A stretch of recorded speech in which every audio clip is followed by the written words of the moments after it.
I wanted to be an actor. That's what I wanted to be. I wanted to be successful as an actor. I don't care about being successful as a real estate agent or an accountant. I don't want to be married to a police officer. I don't want to be a police officer. I don't want to be a cop. I never wanted to be, I would watch television when I was a kid, and I wanted to be Laura Holt in Remington Steele. But I wanted to be the actor Laura Holt in Remington Steele. I did not want to be a private investigator. I never wanted to be the real thing. Like, I never wanted, and I'm realizing now, my parents used to watch these law shows with me and used to say, you could be that, you could be that. And I wanted to be the actor, playing the lawyer. I didn't want to really be the lawyer. Like, I'm a failed lawyer. I quit the legal profession in 2002. I will never practice law. I don't like fighting. I don't like arguing. I don't like all the work that lawyers do. I can't stand the drudgery of reading all these legal documents, trying to find out what's important, and looking for that one piece of information that could either help or hurt your client. And I'm like just overwhelmed half the time. I mean, that's just ironic. It's like I was a straight A student in high school and when I was younger, and had an IQ out the door, but half the time I'm like, lawyers go on and on about stuff. I'm like, could you just please... Do you have to spend 30 pages writing something? Could you just explain it to me in 2 sentences? Because it seems like most of this stuff is just you going on and on about stuff that really isn't pertinent. Just so you can hear yourself talk. Yeah, I really didn't like law school. I didn't like writing law briefs. I kind of hated the whole process. There's a part of me when I look back, I regret law school the most, and I wish I hadn't done it. Theater was where I belonged. Acting was where I belonged. Acting was my community. And now I don't have a community. I have friends, kind of, but I really don't have friends. Like, I feel like the people that have been in my life have just been sucking me dry. I feel like the people who have been in my life have been basically not here for me and not understanding the fact that if I'm not an actor, I'm a failure. If I can't say I'm an actor, I feel like my abusive parents win. They get what they want, me being a failure. Because to me, my having a job where I have a paycheck and I'm not an actor is them getting what they want and me not getting what I want. I'm never going to feel good about myself ever again. I mean, I don't have a retirement package. I don't have savings for a future. I don't own a house. I don't own a car. I'm living rent to rent. And then I've got people doing things like stealing my wallet and trying to use my credit card to buy things because I have good credit, because I've actually been very careful. And as an incredibly smart girl, I knew how to handle my own finances. I knew how to take care of myself. And my parents would drive me to self-harm without the acting. I know now I'm never going to be hired as an actor ever again. I'm never going to be working as an actor again. And I don't want to be in the industry at all if I can't be an actor, but there's no other industry I want to be in. I don't want to do anything else. There's nothing I find good about the world if I can't do what I love. I feel like I'm not allowed to be human. I'm not allowed to express my feelings. I'm not allowed to express my emotions. I'm not allowed to exist. And I'm artistic hope. And my art is my acting. It's my hope. And even with artistic hope, I feel like people wanted to take that away from me. Either out of jealousy or pettiness. I was trying to create a newspaper. I was trying to be a journalist as an actor and an artist with artistic hope. I was trying to be someone who wrote about the arts and talked about the arts and explored the arts because it was a passion of mine. I wasn't trying to be an artist with artistic hope, and I wasn't trying to be a manager or I know a woman who's like she basically buys and sells art. That's what she does. She's a curator, basically. I didn't want that. I wasn't going to be a curator with artistic hope. It's just something where I was trying to basically be a voice and because I write theater reviews, I thought, why can't I do that bigger, in a bigger scale with the arts in general, and just go to events and watch and write, and I wanted to also promote a message of holistic approach, because I think art's important. I wanted to be able to do something where I felt like I had a purpose and I was important. And now I don't feel like I have a purpose, or that I'm important, or that I even matter. I mean, people have been bullying me so much, and they took away everything that I wanted to do. And I'm a legitimate member of SAG-AFTRA, but they killed my career. And anyone out there who says, well, you weren't going to make it anyways, how do you know? This is what makes me so angry. People decided, well, we've decided we're going to label you as someone who has bad behavior. We're going to label you this, even though you're the one who's been voicing out about being sexually assaulted and abused. I had lost my breast to cancer, so I felt like a freak. I was probably suffering from PTSD. And they shut me out. And they said it was permanent. And my parents were happy about this. They were overjoyed. And then I'm like, well, guess what? It cost my parents $1,700 a month since 2010, because I have not been able to move on and move forward. I have been unemployed since 2011. I have not had a job, and I have not cared about getting a job, because I want to be back on studio lots. And all my father keeps saying is they won't let you back on sets. And he lives in Arizona, and he said, well, you did crazy things. What crazy things? And here's the thing. Mia Eden, who's now a makeup artist in the industry, she said the same thing to me. But I worked with her on House. I think that was the only set we worked on. We worked on set twice. She invited me over to her apartment to hang out, I remember. And she actually let me crash on her floor when I was changing one apartment to the other. And she walked around naked in her apartment. And she dated a celebrity. Like, she dated a celebrity on the show. And I was tripped on a set with an actor from that same show. I was tripped on it was Entourage. She dated a guy from Entourage, and supposedly, that's what she told me. And I was tripped on a Jeremy Piven set. And I don't think that was an accident. And that's just it. Like, someone has been trying to say that I caused the accident so I could sue. The accident was a Paramount set.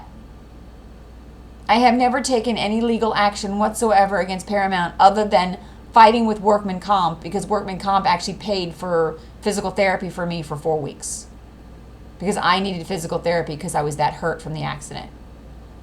I went through therapy. That's why I was able to get back on my feet as quickly as I was. And I went back to work.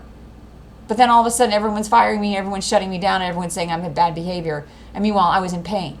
And on one set, they made me walk up to they put me in one position, then they made me go up this hill, and they forced me to walk down the hill. And it took me hours to do it.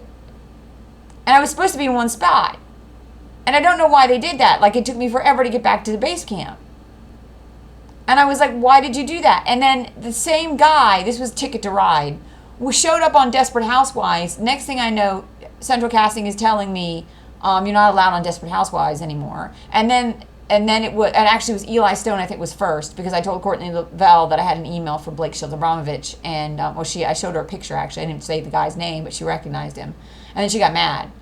And next thing I know, I'm not on Eli Stone anymore. And I didn't know at the time that Blake was doing the television show Heroes, because I wasn't watching it and not caring what he was doing. I wasn't bothering looking him up.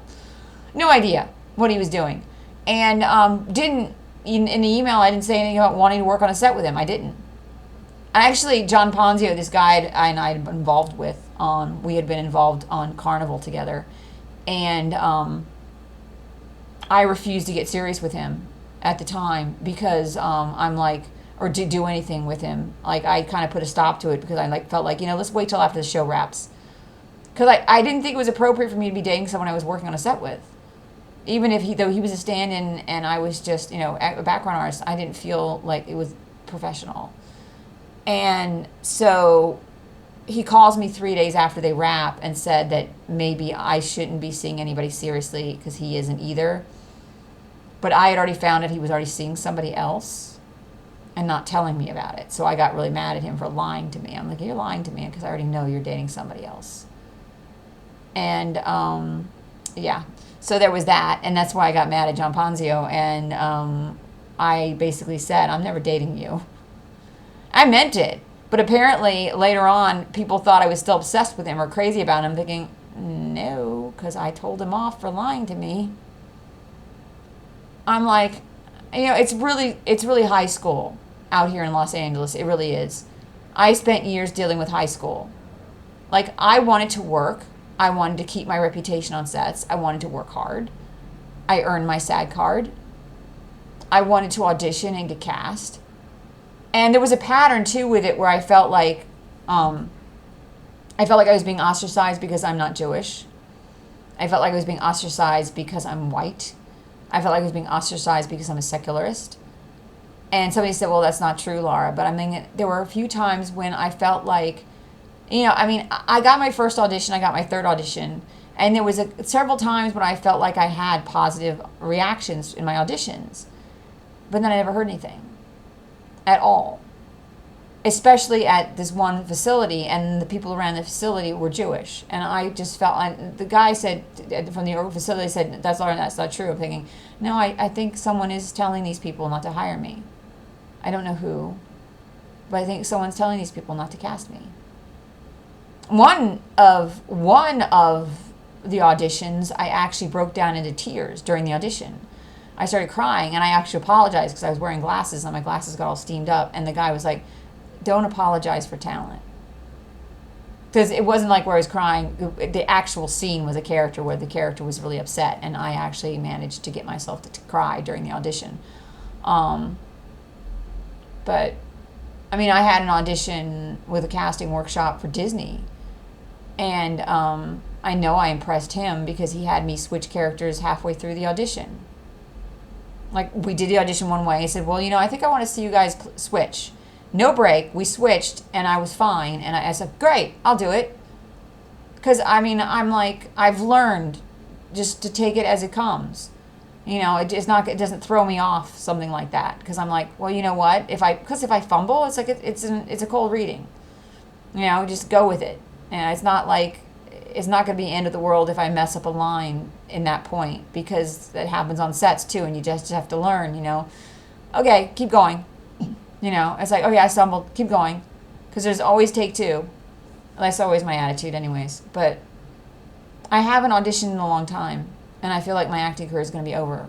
And I don't audition, because I feel like even if I did audition, SAG and AFTRA is going to tell them not to hire you, not to hire me. And I want to be able to start helping actors, and I thought, and I start running lines with actors. But then I'm terrified still. I am. I loved auditioning. I loved acting. And now I just feel like, what's the point? Because someone's already decided to come after me every time I do something, every time I put something out online, attack me, degrade me, make me disappear, make me go away. And in the process, what they've done is they're killing me. There is no me. I don't want to be employed anywhere now. I understand now why we have a homeless problem in our country, because we have belligerent bullies who break people. And they break people to the point where they can't function. And then they just say to those people are mentally ill. And I'm thinking, are they mentally ill? Or they have been made mentally ill because you've traumatized them to the point where they can't function. Because they were human, and they were too human. And because they were too human, they were vulnerable. And you went after those vulnerabilities, and you went after those vulnerabilities, and you went after those vulnerabilities, and you went after those vulnerabilities until they finally broke. Because I honestly believe that there's probably a third of the people who are homeless in this country who are mentally ill. But the reason that they're mentally ill is because they were broken. They were broken by abuse. They were broken by trauma. They were broken by cruelty. They were broken by people who were not human enough to even see the consequences of their own actions. I'm a vegan, and I became a vegan not for animals, but for selfish reasons, because I had had cancer. But I'm realizing the fact, though, that that's actually a good reason to do something sometimes. Because in the process sometimes of doing what's best for you, you can be doing what's best for the world. But sometimes I wish people recognize the fact that when you do something, and you're not just doing it for you, you're doing it to hurt someone else. You understand the distinction? It's like the difference between doing something for the love of you but not really the love of you, but for the spite of somebody else. It leaves a bitter taste. It leaves a bad taste. You know, I think about the trolling and the attacks online and having my Twitter account banned, and I'm realizing that people did it out of spite. I mean, you want me to be a has-been actor. Well, you won. The only problem is there's nothing else I want to live for, and there's nothing else I want to achieve. So I sit at home, I do nothing, and there is no me getting out from under my parents' thumb because I literally can't stand the idea of going to work at a job I'm going to hate. I mean, this is how you drive someone to end up becoming a psycho. I'm going to hate the people. I'm going to hate my boss. I'm going to feel like that person I'm being employed. And to do what? To be someone's glorified secretary? To do something that is so mundane that I don't feel like I'm important anymore. I wanted to be important. I wanted to be significant. I'm no one's mother now. I'm never going to be anybody's friend. At least I don't feel like I'm going to be anybody's friend. I feel completely alone. And I could be in a crowded room. Today I went to a vegan event, and there were moments there when I just felt alone. Because it was me saying, I'm a has-been actor. I'm a failed actor. I'm never going to be an actor. And I don't want to be here anymore if I'm not an actor.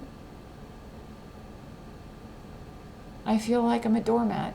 I feel like I'm pathetic. I feel like I've been crapped on by everybody. And I don't want to hang out with people who feel the same way I do. I don't want to hang out with someone at their regular job and just be friends with them, because we're not going to be friends if I can't be doing acting. I want to be taking acting classes again. I want to be training. I live 2 blocks from AFI. Make me leave Los Angeles, but guess what? I'm not going to care about a job. I'm not going to care about being employed. I'm not going to care about being a teacher or being a lawyer. I hate the legal profession.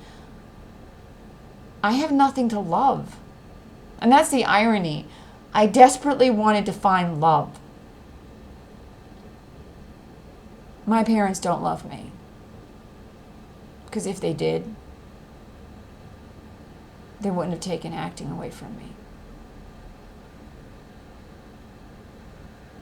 Without acting, I have no calling. I have no purpose. I don't have any friends. You cut me off from my community. You cut me off from my hope. I felt liked in the entertainment industry. I don't feel liked by anybody anymore. There is no happy ever after. There is no reason for me to get out of bed. There is no reason. I mean, I feel like people just want me to disappear. If that's what you want, I want you to know I died. I didn't live. I didn't move on. I will never be in love with anybody because I don't love myself anymore, because you made me a failure. So congratulations, Crabtree, Ireland, Nicole Nakagawa, however you say your name, sorry. You wanted I mean, the California State Bar seems to think that the union blacklisting me is in the best interest of the union, practically. I filed charges against the lawyers saying that what they're doing is wrong. And I passed the California bar, and at one point I was an attorney. Thank you very much. Congratulations, because I only cared about making money if I could be a lawyer. Oh, I just said a Freudian slip. If I could be an actor, not a lawyer. I would hate myself if I had to be a lawyer. I hate myself. I may never know who really did this to me, who decided to put me on a list, who decided to take me off set, who decided to tell everyone I had bad behavior while a cokehead got to keep working. Blake Shields gets to slander me as some sort of woman who's desperate for a husband. I wanted a mentally healthy relationship. I wanted a best friend. And I am not into trying to force someone into a relationship with me. I want a guy who actually likes me and is crazy about me for me. And I have to be crazy about them too and like them too. And that's a rare find in the world. I don't like anyone right now. Not that way, and I never will, because I need to know that I could be an actor. I need my confidence back. I need my self-worth back. I need my life back. I don't feel like I have a life. My parents keep yelling at me to have a life. I don't want to go to church. I don't want to be around church people. I don't want to go join a religion. I don't want to join a cult. I don't want to be Baha'i or Islamic or Jewish or Christian or anything. I want to be an actor.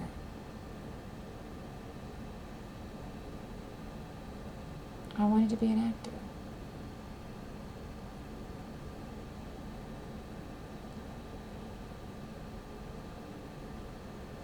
And I don't know I don't know where I belong anymore. And you can tell me, find a purpose, find something that makes the world better.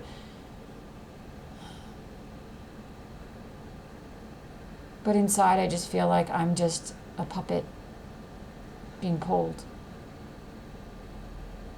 And I don't have any choices that are my own. Being an actor was my choice. I don't have any choices I want to make. None. Because to me, being an actor meant I could change who I was whenever a different character came in front of me. I like that. I feel stuck. I feel incomplete. I feel lost. I'm not happy. I feel ugly. I feel pathetic. I feel like it doesn't matter because no one cares. I mean, it's this woman who said no one cares. It's probably true. It is true. I'm the only one that cares. But that should mean something. I should be allowed to do the things that I care about. That's the world we live in now. Corporations matter, governments matter. People don't. Individuals don't. The next generation's not even going to know I was here. They're never going to know that I was blacklisted. I mean, people don't want to believe it happened, you know? They just don't want to believe that I showed up to set to be told I was on a list. I lived it. I was there. I was at the gate of Prospect Studios when I was recalled to be to work on a Monday morning and told at the gate, you're on a list. You're on a watcher list by Disney. You cannot be on this lot again. I was never, and the odd thing is there wasn't a single actor on the set of Grey's Anatomy I was liked, really, or was crazy about. I just liked the paycheck because it's usually 12 or 14 hour day. If Grey's Anatomy was the only show that stopped hiring me, I would have been perfectly fine with that. But there seemed to be a pattern. And then finding out that Carrie Finkley at Santa Monica College is working for a 20th Century Fox Disney, and I don't know what it is. If you dig into the studios, Disney Protestant, Universal is Catholic, maybe, or Disney's actually Jewish now, because somebody pointed out the majority of people who work for Disney are Jewish, but then I'm like, yeah, but they were originally Protestant. Their founder seemed to be Judeo-Christian. And then there's like a culture behind each of the studios now. Like, people kept saying the WB would hire me, and the WB's been doing like Mrs. Davis, which is very, very Catholic feeling. And I was Catholic when this mess started. I hated my parents' church growing up, so I converted in '98 to Catholicism. But now I'm a secular Buddhist and atheist, and I don't want anything to do really with religion, but I respect Catholicism more than I do Protestantism.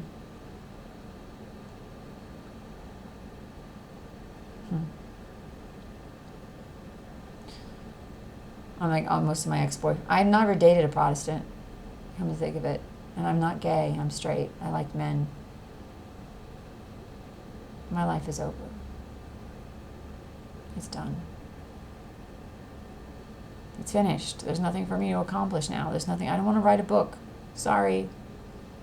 I don't feel like sitting in front of it. I've got, like, my room's a mess. I'm still trying to fight to get justice. I'm still trying to figure out how to pull everything together and get someone to tell the union to stop this.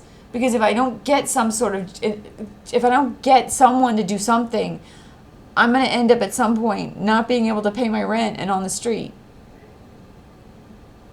I have not worked since 2011 because I wanted to spend the rest of my life in the entertainment industry.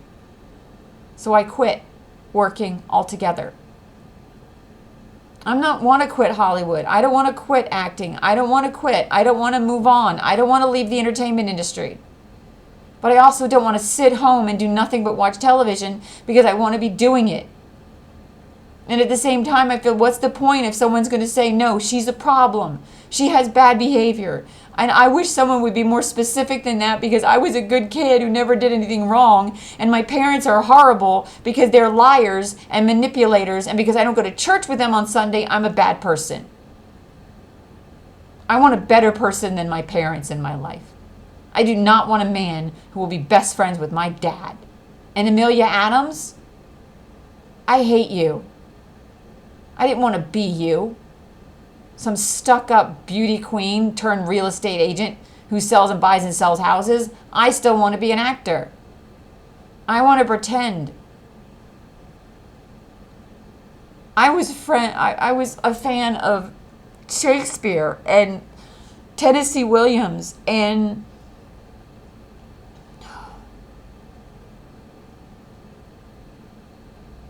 no one cares. And the irony of it all is the actors will pretend that they care. But they'll ignore me, even though I'm another member. And they won't stand with me because the lawyers won't let them. I hate the fact that I chose to be cancer. I wish I had died of the cancer. Because acting meant everything to me. I wanted to die when I had cancer if I couldn't be an actor. And I told my parents that, so I hate my parents so much, I will never love them. They will never get me to do what they want. If my parents watch this, you want me to give up acting, I hate you. You want to take away what matters to me, and you want me to love you. I hate you. I hate you so much.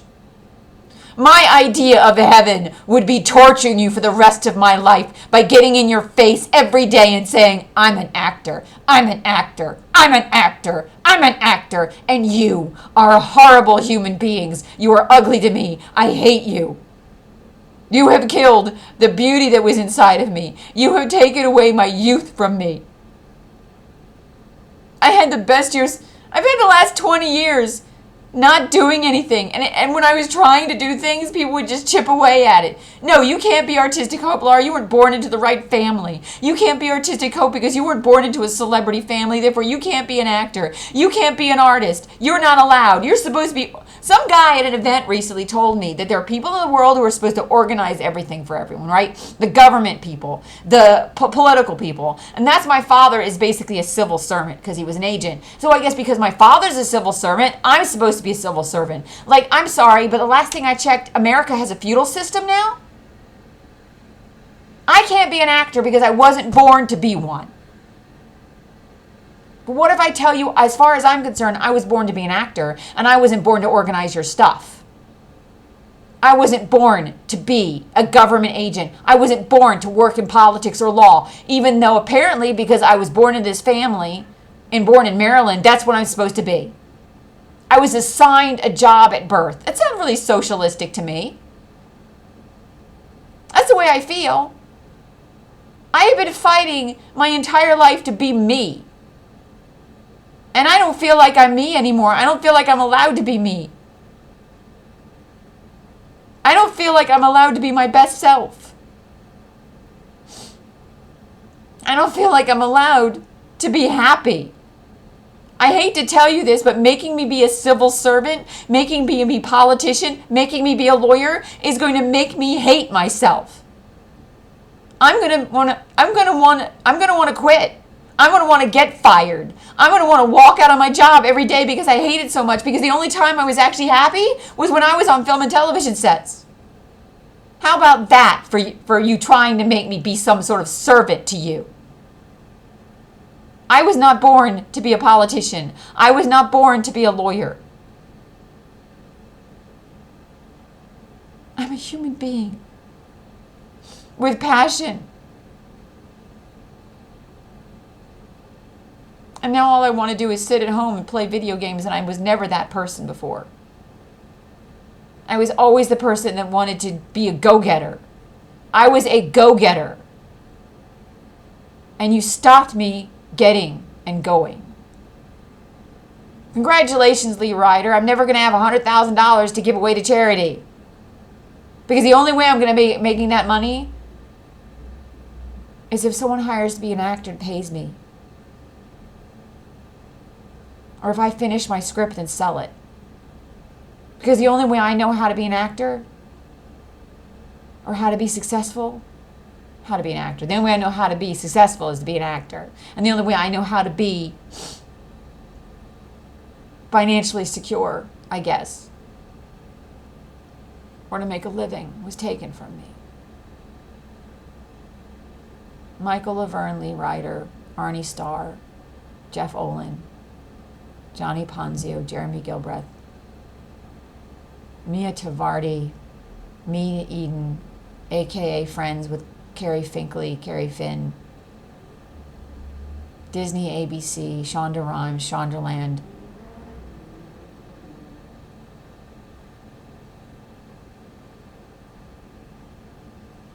I will never be happy for the rest of my life.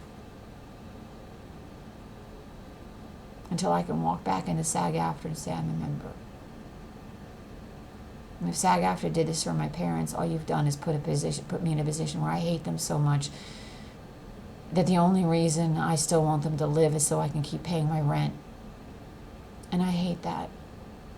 Because I wanted to be paying my own rent. I don't want to have a husband in my life who I'm relying on financially.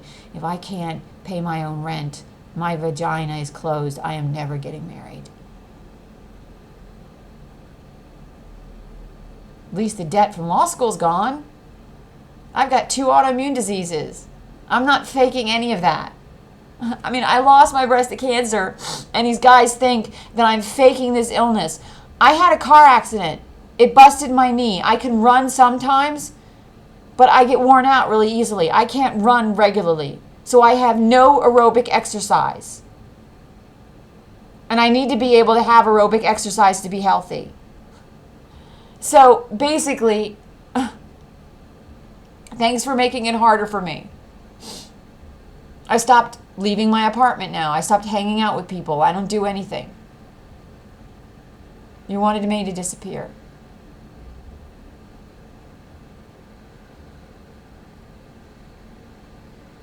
I was never the kind of person who would give in to bullies, and I was never the kind of person who would give up. But I am not going to leave. I predict that I will be homeless on the streets of California and dead before you make me become a drug addict, make me become a prostitute. That is never going to happen. Make me desperate enough to date somebody or to get involved with anybody. And I will not be employed. I'm not applying for Social Security. I'm not filing for benefits. I should have been allowed to work. I give up. I surrender. But guess what? I'm not going to do anything. So you wanted me to disappear? You killed me.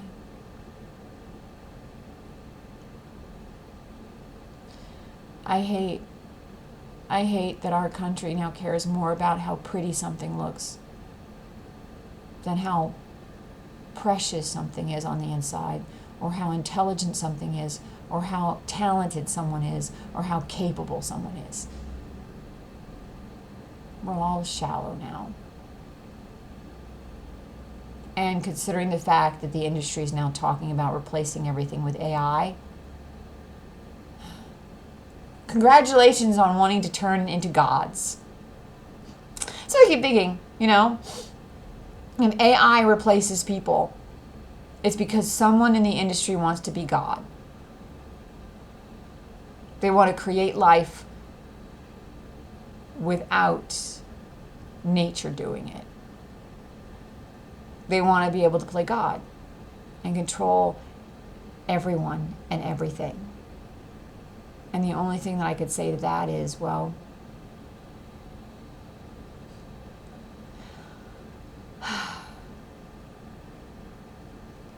I hope you fight back. I hope you stand up against it. But then, when the people with money and the people with power don't care, it's a weird world we're living in right now, the fact that people are talking about replacing actors and replacing artists with computers. And not thinking about the fact that computers cannot reproduce. That's Star Trek fiction. So if we replace everything with computers and don't allow people a fashion or a means to actually be able to provide for themselves, because not everyone is cut out to be a government agent or to be a civil servant or to be a tax collector or to be an accountant or to be a doctor or a lawyer or whatever other jobs that you want. The attitude is, get a job, you're going to be happy. That's not necessarily true. You have to get a job that actually fits who you are. And when you take away those jobs for people who actually fit in the world that way, we lose. Humanity loses. I don't know what the industry is thinking. More money and fewer hands. It's the same thing as trickle-down economics. If computers take over, they're going to be more money and fewer hands, which means the 1% and the 99% is going to be so disparate. And then here's the thing, though. If people get so frustrated that they can't be artists and actors, who are you going to sell the AI to? And granted, there may be enough younger people who get sucked into it. But after a while, I would hope that people will get tired of it and just not buy it. So, I don't know. Ride the storm. It's been 40 minutes of me talking and me getting emotional. And me sometimes not making sense because my Freudian slips. But I don't know if I'll post this video or not.